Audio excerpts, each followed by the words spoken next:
Dans cet épisode, on est très content de discuter avec Guillaume Pacula. Guillaume est cofondateur du projet Celsius. Et le projet Celsius, c'est un cabinet d'expertise scientifique et pédagogique qui traite des questions liées au réchauffement climatique. Donc dans cet épisode, on aborde les sujets de la formation à ces questions climatiques, notamment dans les écoles d'ingénieurs. On parle des mécanismes psychologiques de l'inaction, de comment faire un bilan carbone. Perso, j'ai toujours eu plein de questions sur ce sujet. De la pertinence de cet exercice. Est-ce que ça sert vraiment à quelque chose de faire des bilans carbone? Comment sensibiliser plus massivement aux ordres de grandeur et plein d'autres sujets. Et maintenant, notre conversation avec Guillaume Pacula. Bon, déjà, Guillaume, merci d'être là. C'est cool. Juste, je voulais raconter pour la petite anecdote, nous, on s'est rencontrés à la conférence de Jean Covessi, à l'Institut d'Optique. C'était bien, ça t'a plu? Ouais, c'était pas mal, ouais. Euh, c'est marrant parce que du coup, je sais pas ce que tu en as retenu, mais c'était quand même assez clivant. C'est-à-dire qu'il a fait sa présentation classique là, sur le réchauffement climatique. C'était assez physique. Et après, dans les questions, c'est vite parti en oui, les inégalités, Zemmour, machin. Enfin, en fait, je sais pas comment tu le vois. Enfin, je pense que c'est un sujet central, quoi, tu vois.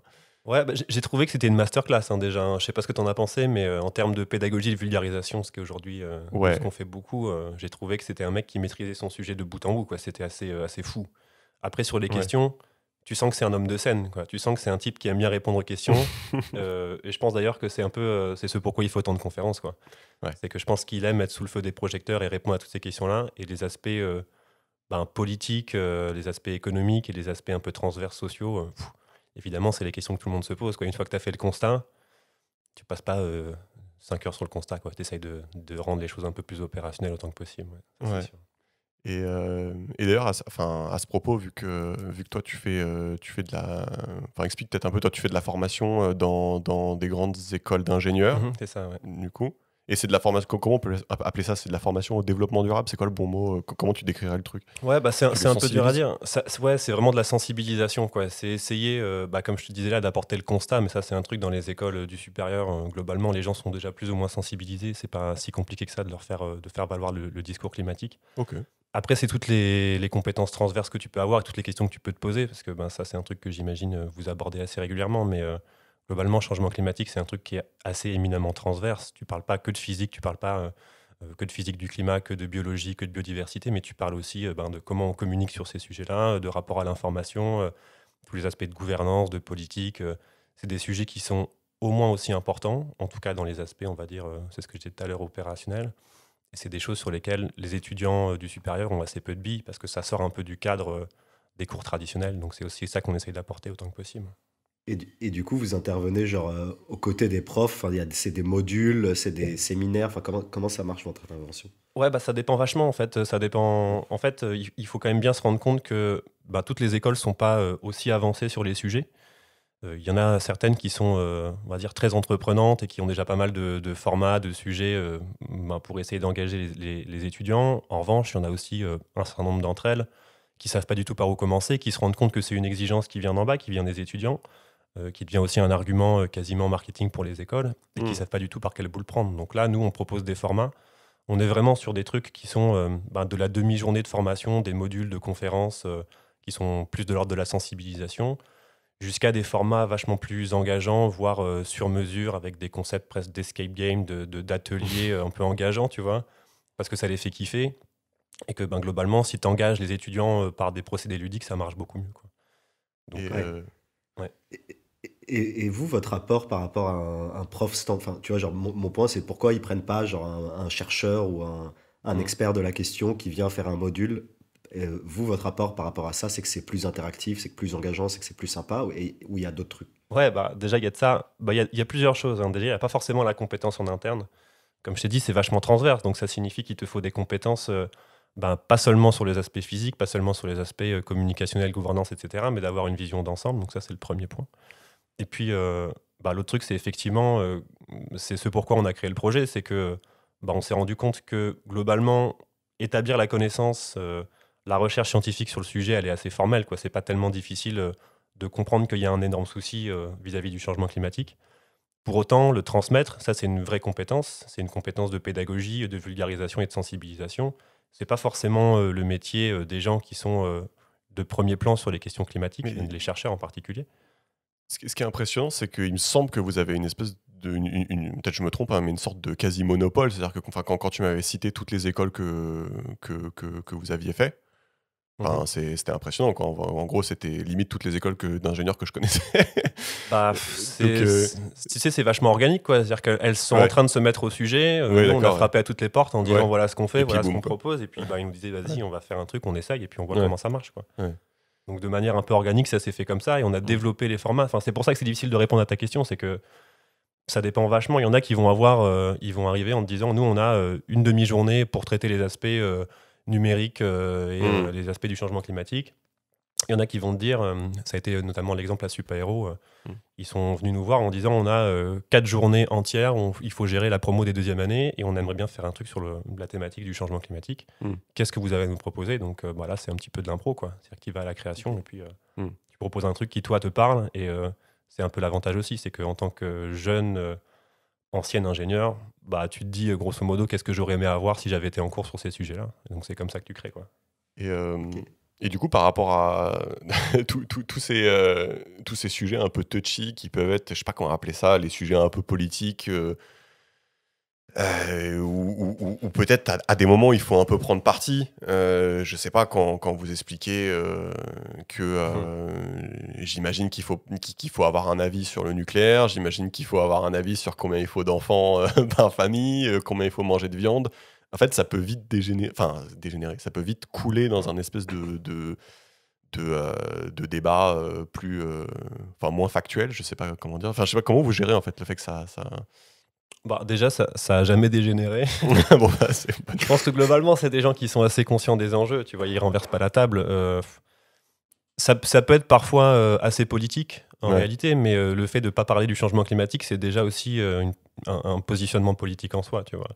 Donc nous, on est là pour apporter des informations objectives. On se base sur de la recherche scientifique. On n'est pas là pour valoriser une opinion. C'était ça aussi le risque d'arriver et puis de dire voilà quelles sont nos opinions et voilà ce qu'il faut suivre. C'est pas du tout ce qu'on veut faire.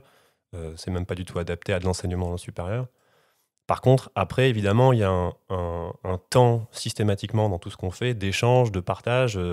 Tu t'imagines bien que sur une classe de 30 personnes, bah, tu n'as pas 30 personnes qui ont la même opinion stricte sur la plupart des sujets, quoi. Mais par exemple, tu as des exemples je sais pas, moi j'ai envie de te demander sur le nucléaire, comment vous gérez, comment vous en parlez Bah, pour le coup, ça dépend. Si c'est un cours sur l'énergie, alors effectivement, on va se positionner sur les éléments factuels et rentrer un peu plus dans le détail.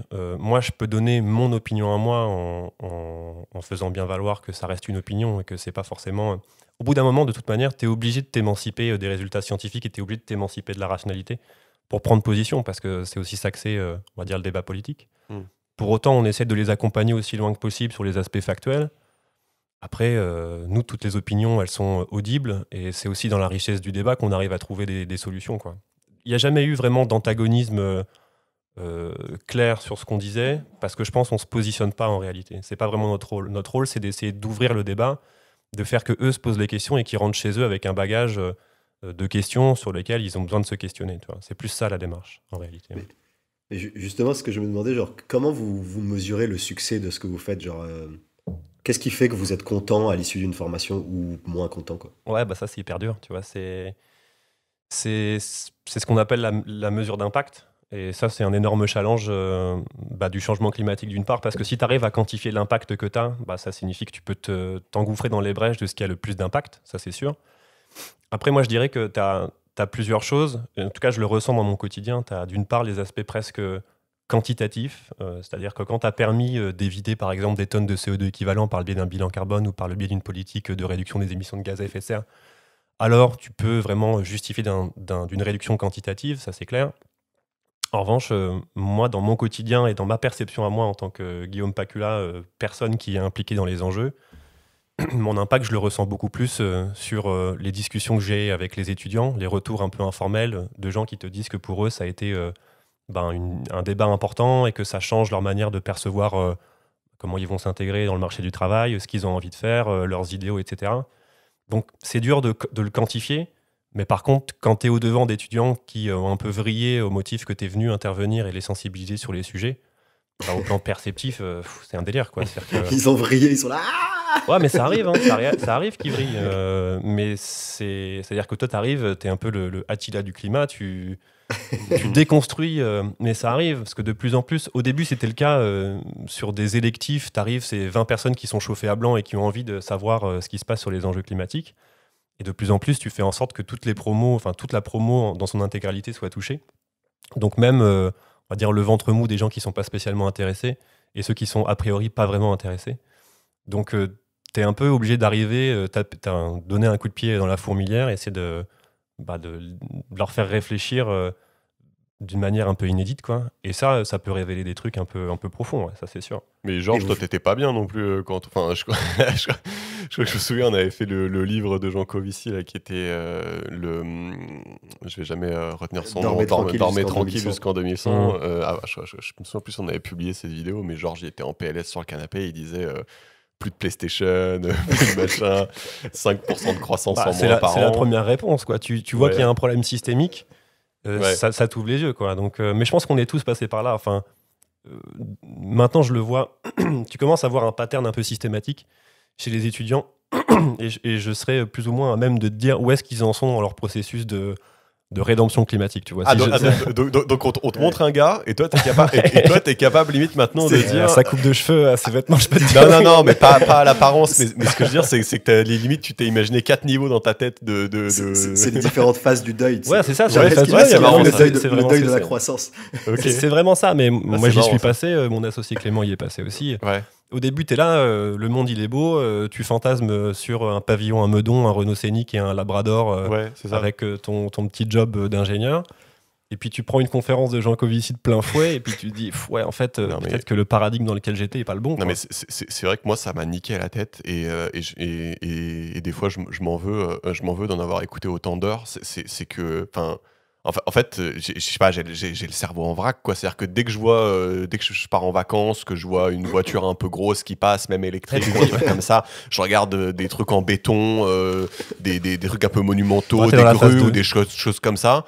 Tu sais, ça m'angoisse en fait. Et je sais pas si c'est si c'est très bien ou pas, parce que c'est vraiment. C'est particulier. D'éco-anxiété.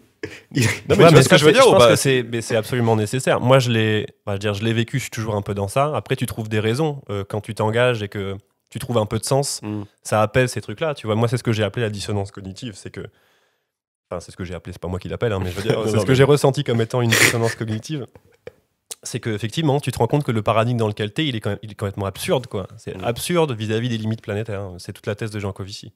Ouais, c'est ça. Et... Pardon, enfin, moi, je trouve ça vraiment chaud à vivre au quotidien, tu vois, la dissonance. Genre, j'ai vraiment beaucoup de mal. Après, il y a des gens qui sont plus ou moins dissonants, tu vois, en fonction de ce qu'ils pensent et de leur comportement. Bien sûr. Mais genre... Mais toi, tu fais quoi au quotidien? Enfin, c'est quoi les problèmes que tu rencontres au quotidien, à part, déjà, moi qui moi, je batte sur les grues, tu vois, je sais pas. Toi, c'est quoi? Non, mais je sais pas, moi, je batte sur tout, tu vois. Non, mais en vrai, genre... je trouve que j'ai... Enfin, en fait, genre, plus je grandis, plus, genre... j'ai un écart entre entre mon idéal et la manière dont j'agis, tu vois. Et genre, enfin, je trouve que plus tu grandis, plus tu as du recul sur toi-même et plus tu es capable de t'analyser froidement et plus tu te déçois. Enfin, en tout cas, c'est mon cas. et tu vois, genre, moi, je trouve qu'à l'inverse de la majorité des gens, genre, je perds en confiance en moi avec l'âge, tu vois. Ouais. Tu te rends compte de tes failles, après, il faut savoir... Ouais. Et genre, tu sais, j'ai pas encore passé la phase de tu t'acceptes toi-même, en vrai, t'es une raclure, mais c'est pas grave. Et genre, moi, je suis juste au stade de t'es une raclure et je suis pas encore passé à c'est pas grave. Et genre, c'est vrai que je trouve ça dur, quoi, au quotidien, genre, parce que genre, j'ai tout le bagage théorique, genre, enfin, je considère être quelqu'un de relativement informé du fait de mon background, etc. Et j'ai la chance d'avoir accès à l'information et d'avoir le temps de le faire et d'avoir l'intérêt de le faire. Mais du coup, genre, ça se transcrit pas en action. Enfin, je trouve que c'est dur de le mettre en œuvre de manière opérationnelle, quoi. Là, tu es en train de toucher du doigt un truc qu'on essaye de développer autant que possible, c'est les aspects cognitifs. C'est que tu as beau savoir, ça suffit pas pour s'engager et ça suffit pas pour prendre action sur la base juste d'un constat, quoi. Mais tu peux nous expliquer du coup tout ça, parce que j'ai cru comprendre que dans la formation, il y avait justement une partie qui était dédiée à c'est quoi les aspects... je sais pas comment dire ça, cognitifs qui peuvent bloquer ou aider. Tu peux nous expliquer un peu? Ouais, déjà en préambule, je suis pas un expert des aspects cognitifs. Ouais. Je suis pas. T'es pas Daniel Kahneman. Ouais, exactement. Ok. Donc, globalement, ce dont on se rend compte de manière assez nette, c'est que tu as beau apprendre aux gens qu'il y a un changement climatique qui va remettre en question à peu près tout ce qu'on connaît aujourd'hui, ça suffit pas nécessairement à faire que les gens s'engagent en faveur du climat, quoi. Donc, comment tu expliques qu'il y a un gap entre ce que tu sais et ce que tu fais? Eh ben, ça, c'est vraiment on va dire la fondation de ce que sont la dissonance cognitive et l'impact des biais cognitifs. C'est-à-dire que tu es amené à penser à des choses qui sont relativement immédiates. Et pour le coup, le problème majeur du changement climatique, c'est que c'est ni ici ni maintenant. Ton impact, il est pas tellement ni quantifiable ni palpable. Je vais donner un exemple assez pratique, hein. Entre quelqu'un qui devient zéro déchet, entre le début d'une année où tu n'es pas zéro déchet et tu deviens zéro déchet, de manière assez factuelle et de manière assez perceptive, tu n'as plus aucun déchet, quoi. Donc tu constates ton impact. En revanche, sur le changement climatique, tu passes de tes 11 tonnes de CO2 équivalent, ce qui est l'empreinte carbone d'un Français moyen, plutôt 10 tonnes, et tu arrives à des niveaux qui sont 4 tonnes de CO2 équivalent à la fin de ton année. Tu as dû redéfinir à peu près tout ce que tu faisais au plan alimentaire, au plan des déplacements, au plan de ton travail, au plan de déjà, tout ce c'est que tu vachement fais. contraignant. Ouais. C'est extrêmement contraignant. Et la seule chose que tu auras en termes de perception, c'est ta bonne conscience, quoi. La certitude que tu as fait quelque chose qui va dans le bon sens. Même pas un petit badge. Rien. Ouais. Alors, on peut penser à ça, mais ça, quelque part, Ouais. c'est à ça que sert le design, pins, tu vois. ouais. Ouais, c'est ça. On peut faire des réunions de bas carbone anonyme, tu vois, ça pourrait être une solution pour essayer d'engager les gens. Mais tu vois, en fait, tu commences à comprendre qu'il y a vraiment un aspect perceptif qui entrave vachement la prise de conscience. Et ça, c'est hyper difficile. Et voilà, c'est compliqué. C'est ce que disait, il me semble, alors je sais plus, c'est Aurélien Barraud qui l'a dit, mais qui a paraphrasé quelqu'un que je sais plus qui c'était. On s'est jamais rationné qu'en temps de guerre, quoi. Ouais. Là, on te demande de manière très, très, très prospective de réduire ton impact sur quelque chose pour lequel tu n'as quasiment aucune répercussion directe de ton travail, quoi. Et ça, c'est le problème, mais du coup, vous dites juste ça, ou vous avez des petites pistes de... Déjà, le simple fait de comprendre, de t'en rendre compte, ouais. de t'en rendre compte, de les identifier. Tu verras, je pourrais te le montrer, mais il y a tout un tas de biais auxquels on est soumis et de voir que pour la plupart d'entre eux, tu ne fais pas grand-chose. Tu as beau être un expert, tu as beau être sensibilisé, il y a quelque chose de presque un peu animal, de survivaliste dans cette question cognitive. C'est parce que ça te permet aussi de répondre assez rapidement, efficacement et sans douleur à plein de contraintes externes qui t'arrivent et de ne pas avoir à rationaliser tout ce qui se passe. Pour le coup, le changement climatique, c'est l'un des éléments les plus... qui te demande un niveau d'abstraction hyper fort, quoi, hyper élevé, quoi. Donc, vas-y. Et pour le coup, il n'y a pas un enjeu à quel âge tu as pris conscience et plus tôt tu essayes d'implémenter des habitudes comportementales, plus tu vas les garder dans ta life. J'en sais rien, c'est une hypothèse, tu vois. Non, mais clairement. Mais tu vois, justement, mon point, peut-être qu'une solution à cette dissonance cognitive, c'est de dire, de prendre le problème le plus tôt possible et d'essayer de changer le comportement, et donc à travers la formation et l'éducation, etc. Et de dire que plus tu avances dans le temps, plus les actions vont être de moins en moins efficaces et plus le comportement des gens il est difficile à changer. Et du coup, en fait, faut concentrer énormément des efforts sur avant 25 ans, enfin, j'en sais rien, tu vois. Mais tu vois, genre, moi, je le vois avec mes parents, enfin, même avec bon, après, je sais pas si c'est un échantillon représentatif, tu vois. Mais genre, une fois que tu as creusé ton sillon comportemental, après, pour changer le boomer, c'est un enfer, tu vois. Ouais, c'est difficile, ça fait des années qu'il fonctionne d'une certaine manière.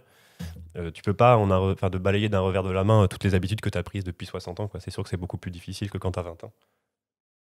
Ouais, c'est ça. Donc, tu vois, je me dis, peut-être il y a un enjeu aussi de focaliser les efforts, effectivement, sur l'éducation, la formation, l'enfance, l'univers, l'enseignement supérieur. Et peut-être qu'à partir d'un certain moment, en fait, il faut juste lâcher le steak ou vraiment peu s'investir parce que globalement, ton espoir de succès, il est faible, quoi. J'en sais rien.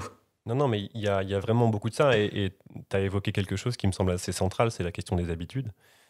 Il y a énormément de choses qu'on fait et qu'on pratique au quotidien qui sont beaucoup plus de l'ordre de l'habitude, c'est-à-dire qu'on a toujours fait comme ça. Pour paraphraser Jean Covici, on est le pays... je sais plus ce qu'il disait, on est le pays du Bourguignon et du Paris-Brest, quoi. C'est un peu ça que ça dit. C'est que tu sens de manière assez forte l'empreinte des traditions, de la culture, etc. Et ça, c'est hyper important. Tu veux pas balayer ça d'un revers de la main. Pour autant, c'est pour l'essentiel ce qui conditionne les choix que tu fais. C'est beaucoup plus ça que la raison pure, quoi. Donc c'est vachement plus difficile de t'en dissocier. Mais juste, moi j'ai l'impression que quand tu écoutes ce qui se dit un peu à droite et à gauche, j'ai l'impression que la grande majorité des gens ont en tête une espèce de, et je dis pas ça pour être péjoratif du tout, hein, mais une espèce de techno-solutionnisme. C'est-à-dire que les gens se disent, on va avoir des problèmes, mais jusqu'à maintenant, dès qu'on a eu des problèmes, en fait, on ramène les camions, les pelleteuses, on reconstruit tout, on met les mecs à l'hôpital, on les soigne, on les ramène. Enfin, les gens ont une espèce de, ont cette courbe du progrès dans la tête, et à aucun moment envisagent qu'il peut y avoir une espèce de cassure. Et ça peut être des gens très intelligents, tu sais, mais qui vont te dire ah bah du coup on va fabriquer de la viande dans des labos, on va envoyer des. Enfin, et moi des fois en fait je comprends pas trop. J'ai l'impression qu'il y a deux mondes quoi. J'ai l'impression qu'il y a le monde des gens qui sont qui tirent la sonnette d'alarme, et le monde des gens qui voient une espèce de croissance qui va continuer par la technologie. Et à aucun moment tu te dis, il y a peut-être un peu du vrai là-dedans. Ben, là, je vais parler d'expérience, et quelque part, là, c'est plutôt une opinion. J'ai encore jamais croisé quelqu'un que je considérais compétent sur les sujets climatiques qui était complètement technophile. En général, ceux qui croient à un salut technologique sont ceux qui sont pas renseignés, qui sont dans une forme de déni, c'est-à-dire qu'ils souhaitent tellement vivement, et là à nouveau on en revient aux aspects cognitifs, quoi. C'est que ça fait tellement mal au cerveau que de déconstruire, je vais parler pour moi, mais 30 ans d'historique intellectuel de tout ce que tu as pu concevoir et intégrer sur ce qu'est la société, et là il te faut tout déconstruire. C'est quand même plus confortable intellectuellement de te dire que ça va s'arranger, c'est vachement plus apaisant que de devoir mener ce travail de déconstruction et de reconstruction, et en vertu d'un futur qui est pas forcément très désirable, en tout cas en l'état actuel des choses. Mais tu vois, typiquement, je sais pas, ça me fait penser, il y a plein de gens qui parlent de Elon Musk, là, le patron de Tesla, en disant c'est trop cool parce qu'il a réussi à construire une voiture électrique que les gens veulent acheter. C'est-à-dire, en gros, les gens enfin, j'ai l'impression qu'on te vend le truc d'une certaine manière en te disant en fait, voilà, on a trouvé une solution technique au problème, et donc tout va bien. Et en fait, nous, forcément, on se rend compte que non, construire une voiture électrique, ça implique quand même des choses, surtout si c'est très gros, si ça a beaucoup d'autonomie, tout ça. Et je sais pas, j'ai peur parfois de passer à côté de quelque chose, quoi. J'ai l'impression j'ai l'impression que c'est deux mondes, quoi. Le monde des low-tech, là, comme dirait Philippe Biouy, où en gros tu vas régresser technologiquement parce que juste c'est pas tenable. Et cette espèce de monde tremplin où tu vas envoyer des sondes dans l'espace et tu vas mettre des panneaux solaires autour du soleil dans l'espace et tout ça. Enfin, c'est pas complètement disjoint, hein. La technologie, c'est pas le chétan, quoi. Tu vois, il faut pas non plus rejeter en bloc tout ce qui peut provenir de la technologie. La voiture électrique, pour parler de cet exemple-là, c'est quelque chose qui est extrêmement positif en vertu de la transition énergétique et écologique, tu vois. Après, c'est comme tu l'as dit, ça dépend ce que tu fais. Si tu fais des voitures électriques qui sont des camions de 10 tonnes chacun, là, pour le coup, ça devient une aberration énergétique. Donc, la technologie, c'est plutôt c'est l'une des solutions qui vont nous aider à nous réorienter. Ça, c'est clair. Mais dans ce cas-là, il faut faire le tri entre ce que sont les technologies qui sont vertueuses et celles qui ne le sont pas. Je voudrais juste rappeler, à titre d'exemple, que la croissance telle qu'on la connaît, elle n'existe pas depuis 2 millénaires. Hein. C'est pas vrai. C'est depuis la révolution industrielle qu'on jouit de biens pléthoriques d'une quantité d'énergie complètement délirante.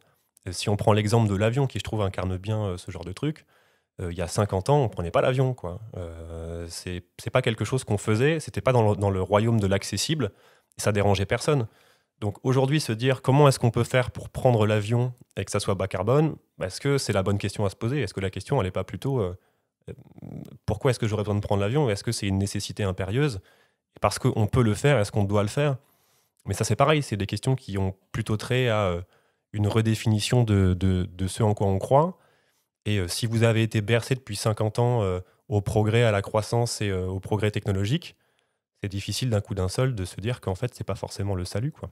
Hmm. Moi, je me demande, genre, enfin, j'ai deux questions. Est-ce que, à titre personnel, il t'arrive de renoncer à converser ou à convaincre quelqu'un parce que tu le considères, genre, inchangeable ou trop teubé ou trop dans son comportement, etc.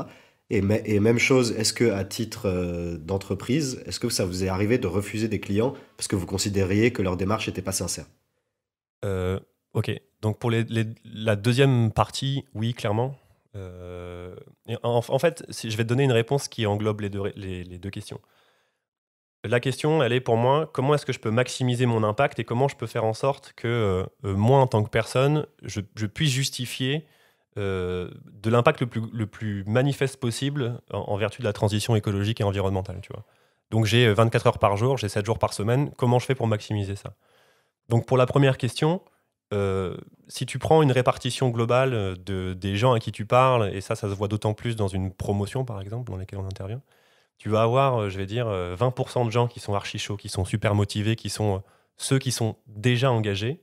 Tu vas avoir, on va dire, 60% de gens qui sont ceux qui pourraient être engagés. C'est un peu ce que j'appelle le ventre mou, tu vois. C'est ceux qui n'ont pas forcément réfléchi à la question, mais qui, si tu présentes bien les choses et que tu les engages suffisamment, pourraient s'éprendre de la cause. Et puis, tu auras toujours 20% de réfractaires qui sont difficiles à convaincre, quoi qu'il arrive, quoi. Donc, toi, en tant qu'enseignant, en tant que vulgarisateur, en tant que pédagogue, est-ce que tu as intérêt à aller parler aux 20% qui sont déjà chauds patates? C'est intéressant de leur donner les outils opérationnels pour s'engager et eux-mêmes aller porter leur parole. Est-ce que ça vaut le coup d'aller convertir les 20% pour lesquels tu vas déployer énormément d'énergie et qui, tu le sais, globalement, à la fin, ça va pas forcément changer énormément. Je pense que ça vaut le coup de le faire, mais tu vas pas radicalement changer leur comportement. Moi, aujourd'hui, je pense qu'il faut quand même porter ses efforts sur on va dire, les 60% qui sont convaincables qu'on peut avoir. Et une fois Ouais. que tu arrives à avoir, je sais pas, sur ces 60%, tu convertis la moitié, et ben ça signifie que tu as une moitié de la population qui est déjà convaincue et engagée pour les enjeux. Et ben les 50% restants, c'est d'autant plus simple par une forme de pression sociale qu'ils soient embarqués dans le bateau, quoi. Et ça Ouais, ressemble, ça ressemble à quoi un élève ingénieur qui est dans les 20% que tu décris, qui est de réfractaire? Enfin, ça passe par quel genre de comportement? Quel genre ça de... ressemble à quoi? Non, mais c'est bizarre. Je suis curieux quand même. Ouais, en général, ils ont les cheveux blonds. Non, c'est pas vrai. De On veut manière des assez... noms, on veut des noms. Non, mais tu vois ce que je veux dire ou pas? Il n'y a pas de climato-sceptique à proprement parler, tu vois. Ça, c'est jamais quelque chose que j'ai constaté, ou en tout cas, ils me l'ont pas dit. J'imagine qu'ils vont pas forcément valoriser ça dans une classe Ouais, où tu parles de ça. Mais globalement, moi, ce que je ressens, c'est beaucoup de désintérêt, dans vraiment une partie marginale, hein. d'accord. Ok, plus Mais c'est du désintérêt, et si tu réponds aux injonctions sociales qui sont les tiennes, tu vois, ça peut être, t'avais un projet pro, t'as tes parents qui veulent que tu fasses un truc, Hmm. t'as pas vraiment réfléchi à la question, il y a d'autres choses qui t'intéressent plus que ça. Ouais, d'accord. Voilà, c'est Et, c'est pas vraiment, ils sont pas réfractaires au sens, ils sont pas activement réfractaires, quoi. C'est Hmm. plutôt passivement réfractaires. ouais. Et en fait, ce que j'ai compris de ta réponse, c'est que genre, vous adoptez un peu la même démarche qu'en marketing politique, qui est que vous essayez de targeter un peu les indécis pour Enfin, tu vois, c'est un peu ce que font les Ouais. hommes politiques à toutes les élections, quoi. Ouais, c'est vrai, maintenant que tu le dis, c'est vrai. Je sais pas ce que ça dit de nous, mais, Non, mais mais ouais, t'as raison. en fait, finalement, j'ai l'impression qu'il y a une sorte. Après, mais c'est justement, j'ai pas le background théorique là-dessus, mais j'ai l'impression que tu as une sorte de playbook, de tutoriel sur comment changer l'opinion des masses, tu vois. Et en gros, qu'on a affiné au fil des années, et qu'en particulier les hommes politiques, les hommes politiques ou les publicitaires se sont beaucoup intéressés à la question et ont beaucoup creusé la question. Et en gros, j'ai l'impression qu'il y a un certain nombre de guidelines à respecter, qui est que quand tu veux changer l'opinion publique sur un sujet, bah, tu fais ci, ça. Et en gros, un des trucs, c'est de cibler. Enfin, tu cibles jamais les extrêmes parce que ça te sert à rien. Soit ils sont convaincus, soit ils sont inconvaincables. Et Ouais, du c'est coup, ça. tu cibles les mecs du milieu. Et justement, ma question, c'est est-ce qu'il y a d'autres, enfin, d'autres éléments comme ça de psychologie des foules ou de comment changer l'opinion publique euh, enfin, sur lesquels tu as des connaissances ou que tu appliques dans ton quotidien ou dans le cadre de ton projet, quoi. Il y en a plein. Franchement, il y en a plein, et je Ouais, pense que ça serait difficile de les lister comme ça de manière un peu théorique. ouais, Il y a quelque chose sur lequel je pense que je peux te répondre. C'est vraiment les effets de masse, en tout cas les effets de pression sociale. Pour te donner un exemple, et c'est quelque chose, j'ai plus la référence exacte, mais c'est un papier scientifique qui te montre que en fait, tu as deux graphes, et c'est assez intéressant, je sais plus, ça s'appelle, c'est communément appelé genre le graphe du désespoir ou quelque chose comme ça. Parce que d'un côté, tu as un graphe qui montre que plus tu es éduqué scientifiquement, plus tu vas croire en l'origine anthropique humaine du changement climatique. En revanche, si tu scindes en fonction de l'appartenance politique, tu te rends compte que plus tu es éduqué scientifiquement, plus les positions politiques vont prendre le pas et les réponses sont d'autant plus clivantes que tu es éduqué scientifiquement. Donc ça, c'est un papier, tu vois que les conservateurs y croient d'autant moins, pardon, et les démocrates y croient d'autant plus. Ça signifie en fait que ton levier le plus important, il n'est pas nécessairement celui de l'éducation ou de l'engagement ou des aspects cognitifs à proprement parler, mais que le levier social, c'est le truc qu'il faut essayer d'activer avec le plus de force. Le problème, c'est que c'est pas évident que d'engager des foules.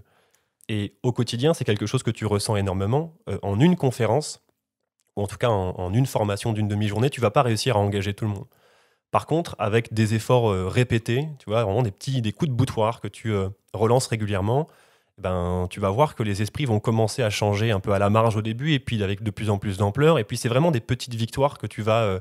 vraiment des trucs, des combats que tu vas gagner assez ponctuellement. Et c'est difficile de se rendre compte de l'impact que tu as si tu prends pas de recul, parce que dans les faits immédiats, tu n'as jamais converti une salle, quoi. C'est très rare de convertir une salle. Donc, ma réponse, elle est vraiment... En fait, c'est des questions de marketing, en fait, plus que du reste. C'est comment se servir des aspects cognitifs et psychologiques pour engager davantage les gens. Ouais, mais tu vois, j'ai l'impression que quelqu'un je sais pas comment appeler ça, l'idée lui déplaît. L'idée de quoi ? L'idée de se calmer un petit peu sur les, sur les émissions de CO2.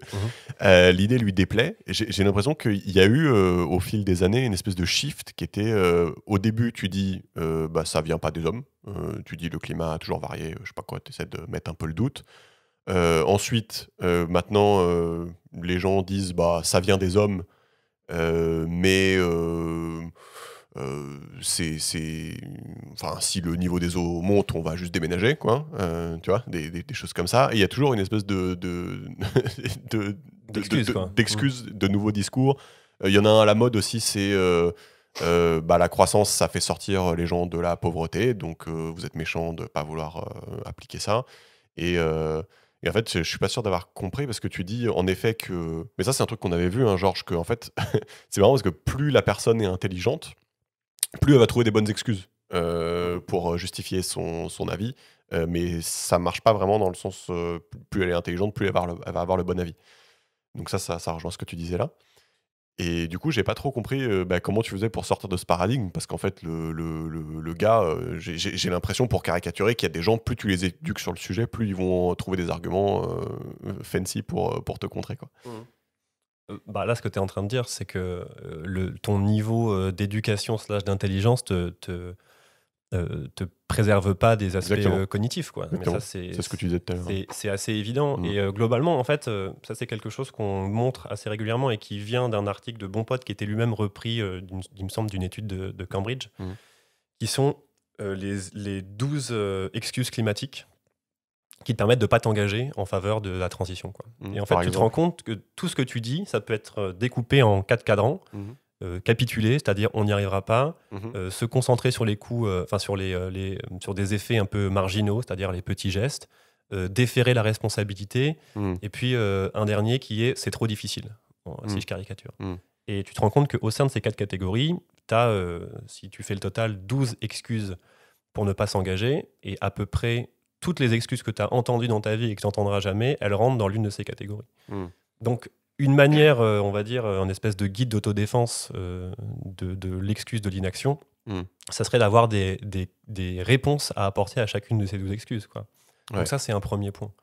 Après, c'est comme je te disais, c'est là aussi un peu la limite et la difficulté du travail de sensibilisation et de pédagogie, c'est que t'as pas de recette miracle, quoi. Il n'y a rien qui marche sur tout le monde, ça c'est absolument certain, et c'est là toute la difficulté de ce qu'on fait, c'est qu'il faut une pluralité du discours, il faut une pluralité d'images, de métaphores, d'approches, parce que, et ça c'est les études scientifiques qui le montrent, c'est que les gens, selon leur niveau d'implication, ne sont pas sensibles au même degré de culpabilisation, au même sentiment pour les engager.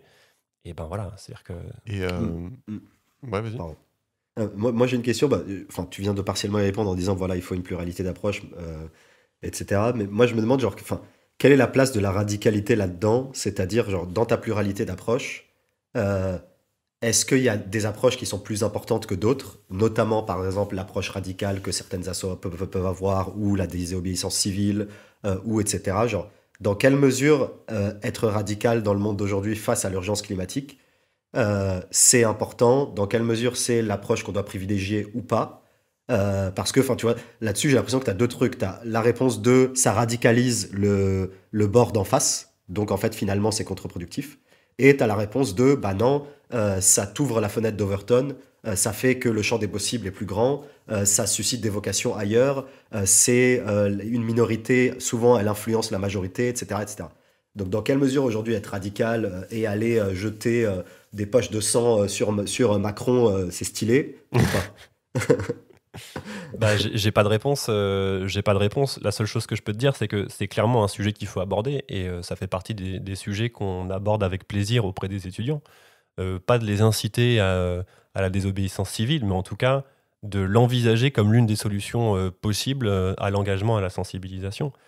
Comme dans tous les modes de gouvernance et comme dans toutes les stratégies de marketing, de communication, de vulgarisation, il y a des points positifs, il y a des points négatifs. Mais globalement, ce qu'on fait aujourd'hui, qui est une méthode qui passe globalement par le consensus, c'est pratique parce que ça permet de faire valoir les opinions des uns et des autres. Le problème manifeste et majeur, c'est que ça prend un temps de ouf, quoi. Ça prend un temps quasiment infini et que si tu veux que tout le monde s'accorde, il y a quand même fort à parier que ça arrive jamais, quoi. Mais surtout, j'ai envie de te dire, moi j'avais vu quelque chose d'intéressant, j'avais écouté des climato-sceptiques. Alors j'aime pas ce mot parce que ça veut rien dire, mais en gros, voilà, c'est des gars, je vais dire, toute cette histoire leur déplaît.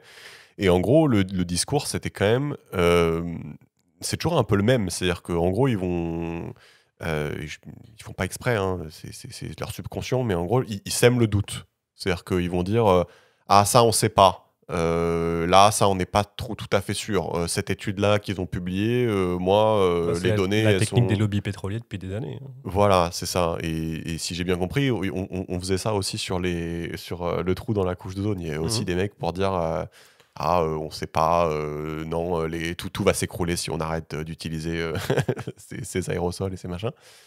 Et du coup, je rejoins un peu Georges là-dessus parce que j'ai envie de dire, enfin, il y a quand même un dilemme, quoi. C'est-à-dire que soit tu laisses, tu te laisses ouvert au dialogue, et dans ces cas-là, bah, t'es perméable à des mecs qui disent ah, on sait pas, et machin.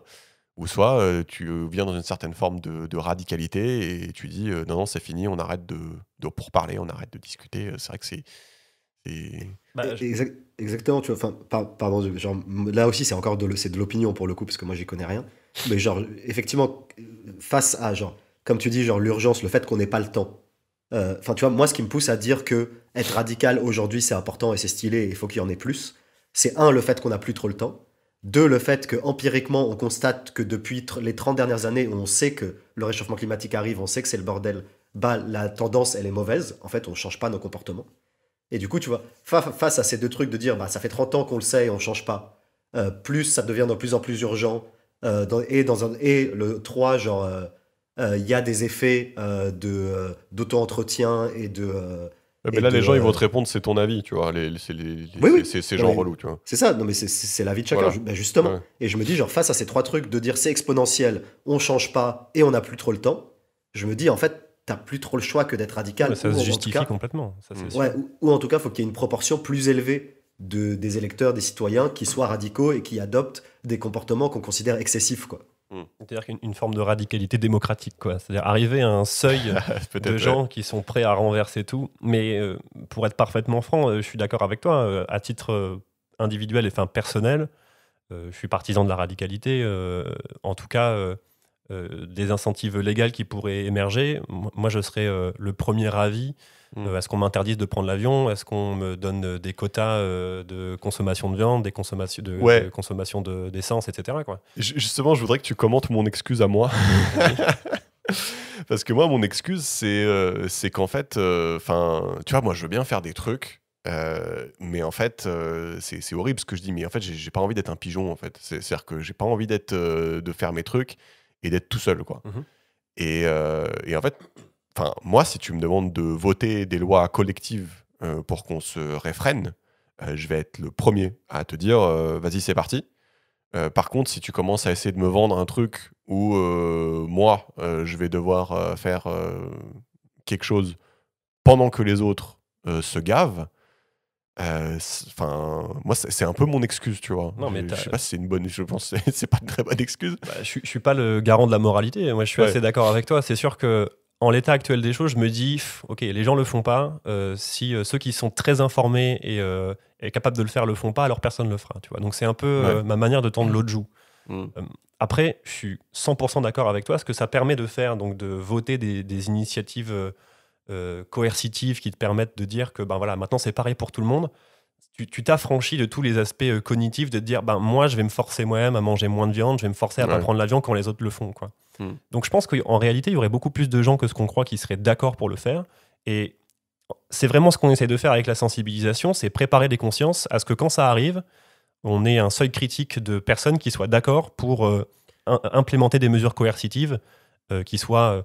Après, il y a la question qu'on n'a pas encore tellement abordée, mais de justice sociale, d'égalité.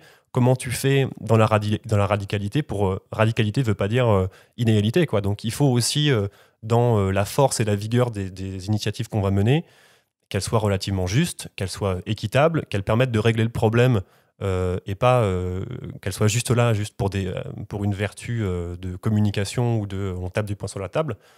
Donc là, c'est tout le travail politique en aval, mais on n'en est pas encore vraiment là, puisque les consciences ne sont pas complètement mûres, en tout cas selon moi. Et je voudrais qu'on parle du... Tu sais, ce que vous faites également, en plus du volet formation, vous avez un volet genre bilan carbone. Est-ce que tu peux nous dire, en quoi ça consiste, deux, genre, un peu nous expliquer vite fait, genre, quel client tu as eu, et trois, est-ce qu'ils en étaient contents, justement, tout l'aspect un peu mesure d'impact. Parce que moi, si je fais mon tocard, j'ai l'impression que c'est un truc pour ta marque employeur et qu'en fait, tout le monde s'en branle. Ouais, ça arrive, ça dépend. Et voilà, j'aimerais savoir si vraiment il y a des entreprises qui t'ont paru sincères, qui ont vraiment changé des choses majeures dans leur manière de fonctionner, ou des trucs qui ont affecté potentiellement leurs bénéfices. Parce que tu vois, genre, t'as toujours le dieu bénéfice, tu vois. Et en gros, j'ai l'impression que tous les trucs de RSE, de bilan carbone, de machin, on les fait tant que ça touche pas au dieu bénéfice, tu vois. Ouais, non, mais t'as raison. Et en fait, et le point, c'est que c'est justement tout ce qui touche pas au dieu bénéfice, souvent, c'est pas très efficace, tu vois. Et du coup, ça se mord la queue, tu vois. Mais juste du coup, moi je sais pas pourquoi. Enfin, t'es obligé de faire un bilan carbone. Pourquoi? Certaines entreprises le sont, les grosses entreprises le sont. Ouais. Donc c'est une obligation. Okay. C'est une obligation de faire ce qu'on appelle un bilan GES qui intègre, dans le jargon un peu technique, le scope 1 et 2. Donc en gros, les aspects réglementaires sont très très peu. C'est pas du tout. Comment dire? C'est pas difficile de respecter la loi, quoi. Si tu veux faire un bilan GES, qu'on appelle un bilan GES, qui est un bilan carbone très partiel, ça ne te prend pas grand-chose en compte et tu ne peux pas vraiment mener un plan de réduction de tes émissions de gaz à effet de serre qui soit complètement pertinent avec tes activités. Juste pour comprendre, c'est-à-dire que quand tu es une grande entreprise, c'est obligatoire pour toi de faire ce bilan, tu nous expliqueras sûrement, donc scope 1 et 2. C'est obligatoire c'est obligatoire de le faire, et une fois que c'est fait, il y a zéro engagement, c'est juste faut le faire. En pratique, tu es censé avoir un plan de réduction de tes émissions, mais personne ne va vérifier d'une part si ton bilan carbone est bien fait, s'il prend en compte les choses qu'il devrait prendre en compte, et si à la fin du compte, tu as mené les initiatives que tu avais dit que tu mènerais. Il y a, D'accord. en l'état actuel des choses, aucun contrôle sur le bilan carbone. Donc si moi je suis Jean-Michel, j'ai une entreprise géante, si je veux être conforme de la loi, en gros ce que je fais c'est que je fais appel à quelqu'un qui me fait faire un bilan carbone. Je Tu dis, peux le faire aussi toi-même si tu as envie. ah d'accord, moi je peux le faire moi-même, bah ça c'est tant mieux, je vais le faire moi-même alors. Et je dis comme ça, je fais une déclaration, je dis voilà, on a trouvé ça et je vais le réduire. Et c'est bon, je suis C'est content.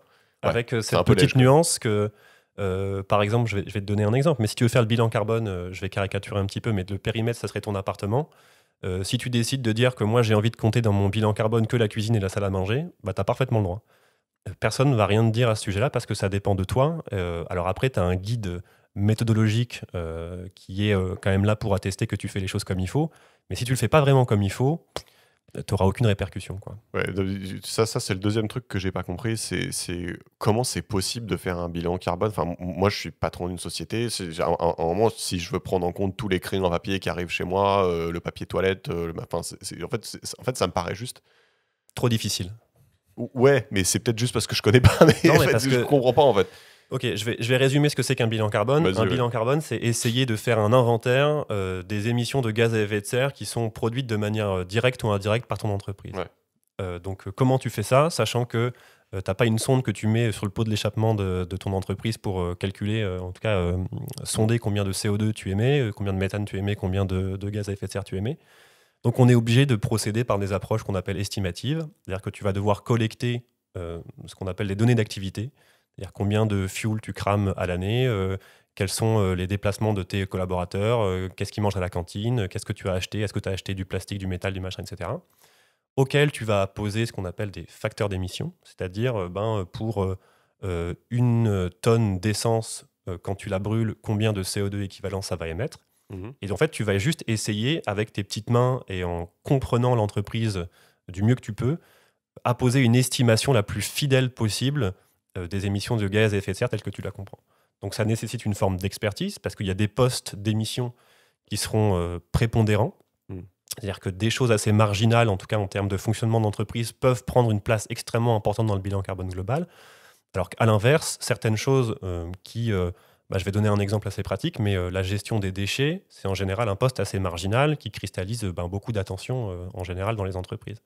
Donc l'idée, c'est justement, avec tes petites mains, de comprendre de manière très estimative et en ordre de grandeur quels sont les postes d'émission prépondérants. Et évidemment, si tu te rends compte que c'est ton poste de chauffage qui constitue 80% de tes émissions de gaz à effet de serre, tu as tout intérêt à mener des initiatives peut-être de changement de ta chaudière au fioul par une pompe à chaleur, plutôt que d'aller mettre des poubelles de tri un peu partout dans ton entreprise quand ça comptabilise pour à peu près 0,5% de tes émissions, quoi. Ouais, ce que je comprends de ce que tu as l'air de dire, c'est qu'il n'y a pas une méthodo universelle en mode. Enfin, c'est une vraie expertise dans le sens où tu as vraiment besoin de te creuser la tête pour une entreprise donnée. Oui et non, parce qu'en fait, il y a une méthodologie officielle, il y en a même plusieurs. Ok. Celle qui fait foi en France, c'est la méthode bilan carbone, qui a été développée d'ailleurs par Jean Covici pour le compte de l'ADEME il y a de ça un peu plus de 10 ans, Ok. qui te donne le guide pratique de comment il faut faire pour quantifier les émissions de gaz à effet de serre, avec une étape de cadrage, une étape qu'on appelle de cartographie des flux. C'est ce que tu disais tout à l'heure, qui est la partie un petit peu difficile, c'est comment tu comptabilises la moindre ramette de papier, le moindre steak frites qui a été mangé à la cantine. Tu vas considérer ça comme un système avec des flux entrants et sortants. Et globalement, avec tous les flux qui transitent, tu arrives à avoir une idée assez précise de tout ce qui peut émettre des gaz à effet de serre au sein de ton entreprise. Donc, ce qui est le guide que tous les ingénieurs bilan carbone vont avoir, c'est cette méthodologie-là. Après, effectivement, en pratique, c'est se creuser la tête pour comprendre quels sont les flux, comment les traduire en CO2 équivalent, en gaz à effet de serre, en tout cas en quantité de gaz à effet de serre. Et ça, oui, ça demande une expertise sectorielle, une expertise technique. Ouais. Mais quand j'importe des ramettes de papier Clairefontaine, est-ce que je suis censé contacter l'entreprise Clairefontaine et leur dire donnez-moi le bilan carbone de vos ramettes de papier, je vais le mettre en input de mon calcul à moi. Dans l'idéal, oui. Après, mais c'est pour ça aussi que le bilan carbone plus il y a de bilans carbone qui ont été effectués, plus c'est facile parce que tu peux avoir effectivement Une sorte de l'empreinte maillage, carbone. ouais, d'accord, c'est ça. ok, d'accord, ok. Aujourd'hui, c'est pas vraiment ce qui se passe. Tu as les facteurs d'émission.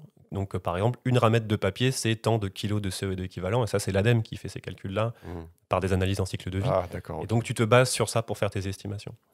Il y a un point important que j'ai pas abordé, mais qui est absolument fondamental sur l'empreinte carbone, c'est que une entreprise, elle va pas seulement quantifier les émissions dont elle est responsable au sein de son entreprise, enfin au sein de sa structure, mais aussi celles dont elle est dépendante. Je vais donner un petit exemple, et ça c'est assez critique pour comprendre un peu comment ça fonctionne. Imagine, tu es une entreprise qui manufacture des voitures, je sais pas, Renault ou n'importe qui. Tu crées, je sais pas, à l'année 100 000 voitures que tu vas mettre à disposition sur le marché. Et ces voitures-là, elles vont utiliser de l'essence ou du diesel pour fonctionner. Et donc, dans ton bilan carbone de l'entreprise Renault pour cette année-là, tu vas devoir intégrer dans les émissions de gaz à effet de serre les émissions associées à la dépense de carburant de toutes les voitures que tu as produites pendant cette année-là sur toute leur durée de vie. Ça, c'est ce qu'on appelle le secteur 3. Alors, ça fait partie du scope 3, effectivement. Scope, ok. Et pourquoi on dit ça? Ça pourrait paraître un peu absurde, tu vois. On pourrait se dire c'est pas vraiment du ressort de Renault, papy-mamie qui vont conduire leur Renault dans 15 ans. Et ben en réalité, c'est pas vraiment comme ça qu'on réfléchit. Ce qu'on se dit, c'est quels sont les leviers de réduction potentielle de l'entreprise Renault. Si demain, ils font une voiture qui consomme 2 fois moins que ce qu'elle consomme aujourd'hui, et ben tu auras divisé le poste des émissions associées au carburant par 2. Donc c'est là qu'on comprend que le bilan carbone, c'est pas tellement un outil de reporting ou de qui est le fautif et qui émet trop, quoi. C'est vraiment de se dire, on fait un état des lieux des émissions de gaz à effet de serre en vue d'essayer de les réduire et de trouver là où il faut porter ses efforts de manière la plus efficace possible, quoi. C'est exactement à ça que ça sert. C'est un outil d'aide à la décision en réalité. Du coup, Georges, on a chanté un peu tes questions. Oui, pardon, excuse-moi. Mais oui, vous m'avez pas respecté là. Non, mais oui, et du coup, la question, c'est que du coup, je comprends qu'un bilan carbone, ça s'inscrit dans une démarche dynamique. Ouais. Et donc, tu dois en faire X nombre pour voir justement ton évolution. C'est ça. Donc, la question, c'est les entreprises que vous accompagnez, du coup, est-ce qu'elles ont fait plusieurs bilans carbone? À quel écart elles le font? Et est-ce qu'on constate des améliorations tangibles? Là, je vais te donner une réponse qui n'est pas une réponse, quoi. Ça dépend vraiment beaucoup des entreprises. Ça dépend. Donc, je rebondis sur la question que tu avais posée précédemment, mais les raisons pour lesquelles on s'engage pour un bilan carbone, elles sont extrêmement dépendantes des dirigeants, des entreprises, du secteur dans lequel elles sont. Ça peut être aussi bien parce qu'il y a une vraie conscience écologique et que les gens ont envie de s'aligner sur les trajectoires des accords de Paris, ce qui arrive. Ça peut être aussi parce qu'au plan communicationnel ou marketing, ça va être un élément de vente qui va permettre de faire en sorte que tes produits seront mis en avant et vendent davantage, quoi. Ça peut être aussi, j'envisage qu'il va y avoir une rarification de certaines ressources et donc j'ai envie de me mettre en... Non? Si, ça arrive, mais c'est vraiment pas la majorité. Ok, d'accord. C'est l'un des arguments qu'on peut valoriser. Après, tu as les arguments théoriques qui sont ceux, effectivement... S'il y a une hausse du prix du pétrole, quand tu fais un bilan carbone, tu peux quantifier ce que ça va te coûter. Oui, d'accord. Mais en réalité, les gens ne pensent pas vraiment aussi loin que ça. Okay. Ils pensent beaucoup plus à pouvoir apposer un chiffre en bas du téléphone qu'ils vont vendre pour dire ce téléphone émettant de CO2 équivalent, que vraiment pour des raisons, on va dire, très prospectives. Donc, et pour répondre à une question que tu avais encore posée avant, donc là j'ai un petit peu de retard, mais je rattrape. Et du coup, nous, on ne se positionne pas forcément... sur des bilans carbone qui sont juste là pour répondre à la réglementation. Il n'y a pas d'intérêt, en fait. Comme on le disait tout à l'heure, l'idée, c'est d'avoir de l'impact. Avoir de l'impact auprès des entreprises, ça serait de faire un bilan carbone qui se rendent compte qu'il y a un effet délétère sur le climat et qui prennent acte de ça et qui définissent une trajectoire de réduction des émissions à hauteur de 5, 6, 7, 10% des émissions par an, qui serait là en accord avec une trajectoire de neutralité à 2050, quoi. Donc c'est vraiment à ça que ça sert au premier chef. Après, comme dans tout ce qui se passe, il y a des usages détournés qui sont beaucoup plus on va dire, commerciaux, orientés business que orientés transition écologique, ça c'est sûr. Ouais. Ok, donc vous, quand vous avez un prospect potentiel ou un client qui arrive, j'imagine dans votre process, vous essayez d'estimer la sincérité de la démarche et genre Ça va vite. Pardon? Ça va très vite, hein. Ouais, c'est ça, la sincérité de la démarche et genre le niveau d'implication et d'investissement que la personne va avoir. Et ça, typiquement, vous le faites comment? Genre, c'est le niveau hiérarchique de votre interlocuteur, c'est le pourcentage annuel qu'il va se fixer en cible de réduction, ou c'est autre, enfin, comment ça marche? Ouais, bah en général, dès que tu commences une mission de bilan carbone, tu vas demander, comme on l'a dit tout à l'heure, c'est hyper difficile de savoir ce qu'il y aura à quantifier. Donc, tu as une nécessité impérieuse de comprendre ce que sont les activités de l'entreprise. Et au sein de ça, tu demandes quels sont les objectifs. Est-ce que c'est parce qu'en interne, il y a une fronde d'écolos collaborateurs qui veulent que ça change, ou est-ce que c'est parce qu'ils se rendent compte qu'il y a un business qui est en train de s'ouvrir, enfin en tout cas une partie de marché qui est en train de s'ouvrir sur les aspects écolos. Donc tu le vois vite. Et après, il y a aussi une autre démarche. Et là, c'est un questionnement presque moral qui n'est pas encore résolu pour moi à ce jour. C'est, tu as une entreprise qui veut faire un bilan carbone qui n'est pas du tout convaincue. Est-ce que c'est pas aussi un peu de ton rôle que d'arriver, de valoriser la démarche, de faire de la sensibilisation et de profiter d'être le loup dans la bergerie pour essayer de minimiser leur impact, quoi. C'est aussi ton rôle, en réalité. Donc, Et de tu toute peux nous manière... donner... Ouais, vas-y. Non, pardon, je te laisse finir. Non, juste dans la méthode bilan carbone que je décrivais tout à l'heure, la partie sensibilisation, elle est obligatoire. Donc, ce qu'on fait, c'est que nous, on prend un malin plaisir à prendre parfois 1 heure, 1 heure et demie tu as un COMEX devant toi, tu as des dirigeants d'entreprise et tu leur prends 1 heure et demie de leur temps pour leur expliquer ce que c'est que l'effet de serre, ce que sont les conséquences planétaires, etc. Et ils n'ont pas vraiment le choix parce que c'est comme ça que ça se passe, quoi. Ok. Et tu peux nous donner des exemples de genre d'entreprises clientes que vous avez eues qui étaient stylées, qui étaient sincères et genre qu'est-ce qu'ils ont et de combien ils ont réussi à réduire leurs émissions, etc. Je suis pas... Genre les bons élèves, quoi. Ouais, je suis pas hyper à l'aise à donner des noms. Non, mais donne pas de nom, mais c'est les bons en plus, c'est les sympas, tu vois. On veut pas les mauvais. Qu'est-ce qu'ils ont fait quand ils font parce un truc bien, qu'est-ce qui te... on voudrait bien avoir les mauvais, tu vois, mais on demande pas, tu vois. Là, j'ai 2 exemples en tête, moi, qui sont un peu mes exemples préférés. Il y a une société qui fait pas mal d'IT, en gros des services numériques. Ils déploient des services numériques dans les entreprises.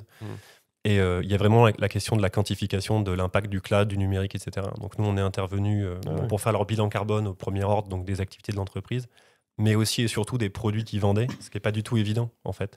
Quel est l'impact de tant de gigas de cloud, de temps de transfert de données, de tous ces aspects-là qui sont un peu impalpables. Et en tant qu'expert scientifique carbone, c'est toujours hyper intéressant. Il te faut revenir au flux physique, c'est-à-dire un serveur, ça consomme de l'électricité, où est-ce qu'il est serveur, comment il est sollicité, etc. Donc là, vraiment, ça, c'est des choses qui te permettent de mieux comprendre tes services d'une part, mais aussi de les adapter, quoi. Donc là, il y avait vraiment un intérêt. Mais pourquoi là, du coup, ce que tu décris, c'est plus... ça avait l'air intéressant. Mais pourquoi du coup, c'est vertueux pour toi? Parce que ils ont fait la démarche, je sais pas. Pourquoi c'est vertueux? Parce que du coup, tu peux réorienter tes offres de telle sorte à minimiser les inducteurs qui sont ceux qui émettent le plus, quoi. Oui, d'accord. Donc, sur une prestation donnée, ils se sont peut-être rendus compte que avoir un volume de cloud qui était celui-ci, ou alors aller chez tel fournisseur, c'était pas pertinent, ou alors proposer tel produit, c'était pas en accord avec les accords de neutralité, etc. Donc ça, c'est un vrai exemple. Un autre exemple que j'ai, qui est dans un secteur un petit peu différent, c'est sur le BTP, la construction au sens large, qui est, selon la stratégie nationale de transition bas carbone, un secteur qui doit devenir net zéro d'ici à 2030, il me semble. Donc en fait, ça signifie... Ouais, il me semble. Il faudrait que je vérifie, mais il me semble. Et tu as vraiment, vraiment beaucoup de trucs à faire sur les aspects quasiment de réorientation du business, quoi. Dans cette stratégie nationale, il te faut, pour arriver à ces objectifs-là, à peu près 700 000 rénovations de foyers par an, tous les ans. Et donc, c'est quelque chose qui n'est pas vraiment à l'ordre du jour, avec des bétons qui sont un peu innovants, avec... un accent qui est porté sur l'isolation, sur des nouvelles sources de se chauffer, etc., de chaleur. Donc là, vraiment, tu es au cœur des problématiques de réorientation stratégique et ça ne va pas être des modifications à la marge, de vous dire ça serait bien de réduire un peu vos trajets en voiture ou de prendre des voitures électriques. C'est de manière très concrète, redéfinissez votre activité, alors dans le cadre de ce que vous savez faire, mais en vertu d'une transition écologique, quoi. Donc là, tu te sens utile pour le coup. Ouais. Et il y a des... En fait, c'est une question en deux. C'est genre... c'est un sur la transparence. Genre, il y a des boîtes qui genre publient leur bilan carbone et que je peux le télécharger. Et donc, dans la même veine, deux, genre, est-ce que vous, en tant qu'expert bilan carbone, etc., vous faites un peu... du crowdsourcing de l'info? Genre, est-ce que vous partagez vos connaissances pour justement améliorer? Tu sais, tu disais, genre, enfin, il y a une méthodologie fixée par l'ADEME, il y a un certain nombre de seuils ou d'indicateurs qui nous sont donnés. Est-ce que vous contribuez à l'amélioration de ces indicateurs? Parce qu'en fait, vous faites tous la même chose, mais en parallèle, de manière un peu différente et appliquée à des boîtes différentes. Genre, est-ce que vous contribuez du coup à l'amélioration du domaine bilan carbone, quoi? Grave, vraiment grave. Moi, déjà, je me vois pas procéder autrement parce que si on s'est lancé dans cette voie-là, c'était pas du tout pour faire du blé ou pour créer une entreprise. En fait, c'était vraiment plutôt l'outil pour le faire. Et tu es dans un état de ce marché du bilan carbone qui est vraiment en train d'exploser, hein. Les gens commencent vraiment à se rendre compte qu'il y a un vrai sujet sur ce truc-là. Et tous les prestataires bilan carbone ont forcément pas les réponses sur tous les secteurs, ont pas forcément l'expertise sur tous les secteurs, donc tu es obligé de mutualiser. Mais ça vaut pour le bilan carbone, mais ça vaut en réalité sur tous les sujets, même pédagogiques, de formation, etc. On n'est pas là pour réinventer la roue. L'idée, c'est de maximiser ton impact, c'est d'avoir l'efficacité la plus optimale. Donc vous appelez entre vous, mais tout le temps, Jacques, t'as fait comment pour... Exactement, tout le temps. Okay. Et tu vois, je te donne l'exemple du numérique, mais c'est à mon avis un très bon exemple. C'est que je vais caricaturer, mais personne ne comprend rien à comment ça marche. Oui, c'est vrai. Et du coup, il y a une nécessité de créer des méthodologies, des cadres de travail dans lesquels tu puisses t'inscrire et partager la connaissance. Mais c'est encore un marché qui est, en tout cas, un domaine d'études qui en est assez balbutiement. Ça, c'est... Ouais. Et il n'y a pas des projets de genre d'open sourcing, de wiki, de Git, enfin de trucs de genre un peu plus moderne et efficace que juste s'appeler ou échanger des mails? Ouais, on t'attendait pour le faire, Georges. C'est vrai que Georges, on en parle, mais... Moi, ce que je ressens, c'est que ça n'existe pas, mais ça va exister dans 5 ans. Il suffit juste de...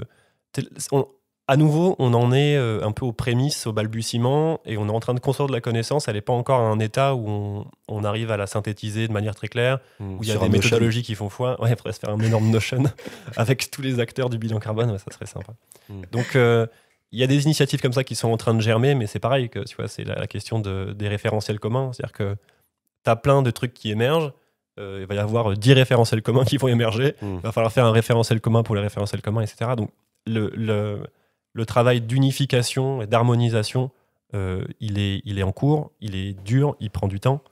Et je pense qu'on n'est pas encore suffisamment collectivement mature pour le faire immédiatement. Mais ça va arriver, je pense. Ça, je pense que c'est intéressant parce que moi, la première réaction que j'ai, en fait, quand tu disais tes trucs, c'était, je me disais, c'est dommage parce que c'est un peu bullshit dans le sens où voilà, si une entreprise veut le faire, déjà elle peut le faire elle-même. Elle peut aussi faire appel à des acteurs qui vont être moins vertueux et juste dire j'ai envie de trouver 9, tu peux me mettre 9 dans cette case et ils vont bien finir par trouver quelqu'un qui veut bien faire ça.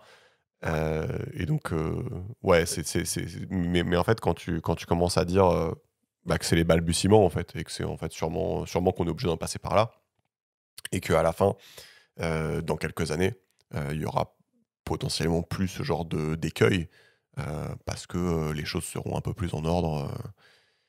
Ouais, puis je vais pas tirer à boulet rouge sur la concurrence, tu vois, parce que... Si, vas-y. Il y a des initiatives qui émergent, évidemment, qui sont plutôt du côté opportuniste du spectre, tu vois. Ouais.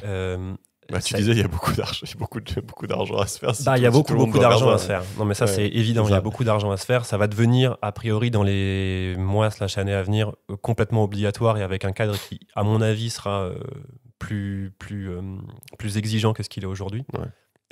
Je vais prendre des exemples de concurrents qui ont réussi à automatiser une partie de la solution, en particulier en passant par ce qu'on appelle le fichier des écritures comptables, et ne serait-ce qu'avec les dépenses que tu peux avoir sur les différents postes, achats, cantine, machin, etc. Tu peux apposer ce qu'on appelle des ratios monétaires, c'est-à-dire à 1 kg investi dans les dépenses alimentaires, c'est en général, en moyenne, tant de CO2 équivalent. Tu vois. Ce qui est violemment imprécis. Si tu achètes 1 000 € de bidoche, c'est quand même pas pareil que si tu achètes 1 000 € de ratatouille. Pour autant, ça te permet de faire une estimation un petit peu sans douleur, rapide. Et à date, on a quand même beaucoup plus besoin de pédagogie et de faire en sorte que les gens s'éprennent du sujet que d'un besoin d'exhaustivité, de précision. Tu vois. Okay. Donc là où moi, je ne suis pas spécialement en phase avec ces approches-là, je leur trouve aussi un intérêt. Et, bon, c'est difficile de placer le curseur et je pense que ça va être légiféré dans les années à venir, je pense. Ouais. Ok. Toi, sur le bilan carbone, tu voulais rajouter un truc, Georges ou... Non, ça, c'est intéressant. J'ai bien aimé. Non, et sinon, juste pour finir, c'est pour faire tout ce qui est sensibilisation de masse. Je sais par exemple que vous avez fait un jeu de cartes. Je sais pas si tu peux expliquer. Ouais, ben on a créé un jeu de cartes. Bah, tu vois, vraiment, c'était un peu comme tout ce qu'on a fait, ça s'est fait de manière très organique, quoi. C'est que tu veux avoir de l'impact, comment tu fais pour avoir de l'impact? Tu es un peu obligé d'aller tous azimuts, tu fais du bilan carbone, tu fais de la sensibilisation, et puis quand tu fais de la formation, tu te rends compte que les gens ont pas vraiment d'idées très précises de ce que sont les ordres de grandeur associés à tout ce qu'ils font dans la vie de tous les jours, quoi. Entre prendre le train, entre prendre la voiture, prendre l'avion, manger un steak haché, acheter des trucs. Et donc, à la base, on s'était dit qu'on allait faire un espèce de jeu de cartes pour briser un peu la glace dans les formations, etc. Et il s'est avéré que ça a pas mal plu et à la faveur de l'opportunité, on s'est dit, bah tiens, si on faisait une campagne de crowdfunding qui a bien marché, et donc le jeu a vu le jour comme ça, il s'appelle Carbonic. D'ailleurs, il y a un site en ligne pour ceux qui veulent aller voir, carbonic.fr. On peut l'acheter, c'est ça, si on peut l'acheter, on peut tout à fait l'acheter. D'ailleurs, je vous encourage achetez-le. consommer un max de jeux. Avec, voilà, comme idée, bah, dans cette veine-là de sensibilisation, la catchphrase, c'est parler du climat sans gâcher le repas. C'est mettre Carbonic dans une salle d'attente ou sur la table du repas de l'apéro, et que papy, mamie puissent se rendre compte que prendre un vol Paris-New York, faudrait peut-être arrêter, quoi. Ouais. Moi, j'ai une question justement un peu là-dessus. Enfin, bon, t'as dit les interlocuteurs sont différents et chacun a un peu son niveau de connaissance, etc. Mais genre en moyenne, c'est quoi genre les sujets enfin, dans le cadre du réchauffement climatique, etc. Genre, c'est quoi les trucs sur lesquels tu trouves que les gens sont les moins calés, et à l'inverse, les trucs sur lesquels, en moyenne, les gens s'y connaissent plutôt, il y a un niveau de connaissance relativement élevé? Ah, c'est une bonne question. C'est une bonne question, et c'est d'autant plus une bonne question que globalement, j'interviens beaucoup dans les écoles d'ingénieurs où les gens sont quand même pas mal renseignés. Donc il y a un espèce d'effet de bulle duquel il n'est pas facile de s'affranchir. Je dirais que globalement, les préoccupations sont vachement portées sur ce qui est assez visible dans les médias, quoi. Par exemple, la question énergétique, tu vas avoir beaucoup de commentaires sur le photovoltaïque, l'éolien, une vision assez distordue de ce qu'est le nucléaire, par exemple, etc. Donc, à la fois, je dirais que c'est un sujet sur l'énergie, c'est un sujet sur lequel les gens se pensent compétents, alors qu'en réalité, ils sont, pour l'essentiel, assez violemment incompétents. Donc, plus c'est dans les médias, plus ils vont avoir une vision distordue. Ah, je pense. En tout cas, ouais, c'est marrant quand même. Après, le bilan carbone, la comptabilisation de GES, les effets de serre, les gens, en général, pas du tout de billes, quoi. Tu vois, ils ne se rendent vraiment pas compte. Donc, sur les aspects énergétiques, il y a des choses à déconstruire. Et quand tu parles de bilan carbone, les gens sont assez ouverts parce qu'ils n'ont pas d'opinion. En revanche, quand tu parles d'énergie, de nucléaire, etc., tout le monde a un peu son opinion à faire valoir. Et ça, c'est un petit peu compliqué en tant qu'expert, je mets des guillemets, mais c'est le cas. Si je devais donner, il me semble que c'est, je ne sais plus exactement comment ça s'appelle, mais le paradoxe de l'abribus, je ne sais pas si vous connaissez ce truc. Non, je connais pas. C'est quand tu dois prendre des décisions stratégiques sur une centrale nucléaire. Alors, je ne sais plus dans quel cadre ça s'inscrit, mais la plupart des discussions au cours des réunions vont se porter sur la couleur de l'abribus. Parce que là, les gens ont le sentiment qu'ils ont une expertise et leur mot à dire, alors que sur les sujets techniques, ils n'en savent pas grand-chose, quoi. Ouais, d'accord. Donc, c'est vraiment moi ce que je ressens, plutôt sur les sujets d'actualité où il faut déconstruire, et là, les gens ont le sentiment d'avoir une expertise. Et au-delà du jeu de cartes, j'imagine que tu as déjà dû réfléchir à...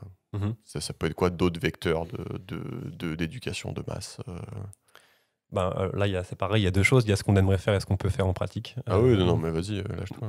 Moi, si tu me dis faire une comédie musicale sur les sujets du changement climatique, je suis le premier à signer et j'aimerais avoir le premier rôle. Ça, c'est la première chose. Là, pour faire un petit teasing, je ne sais pas si ça verra le jour, en tout cas, mais on est au projet Celsius, on est en train de rédiger et de développer un livre sur la cuisine bas carbone. D'accord. Ok. Parce que C'est, Ils se font des kiffs. on se fait des petits kiffs. ça C'est s'appelle clairement des the petits kiffs. carnivore diet. Non, mais ça, c'est clairement un petit kiff. En fait, j'ai mon meilleur ami qui a fait une thèse de doctorat, etc., et qui s'est reconverti en tant que cuisinier. D'accord. Donc, c'était un petit peu le prétexte pour travailler avec lui, pour être parfaitement franc. Après, il y a aussi cette question que les aspects alimentaires, c'est le premier poste de réduction à titre individuel. Et les gens sont pas du tout informés sur la question. C'est aussi l'occasion de valoriser un nouveau paradigme de consommation. Et je pense que les gens ont rarement l'expertise à la fois carbone et culinaire. Donc, si on peut essayer d'essuyer les plâtres sur ce sujet-là, ça serait avec plaisir, quoi. Ah, c'est cool. Enfin, c'est le premier poste après ne pas faire d'enfant. Après ne pas faire d'enfant. Oui, c'est vrai. On n'en parle pas assez de ne pas faire d'enfant. Je me sens pas à l'aise pour faire un livre sur la contraception. Donc, voilà. Sur On le partira retrait. sur le retrait. Sur le retrait. Ouais, non, c'est moi mon expertise. C'est cool. Ça va être là. Merci beaucoup. Merci à vous.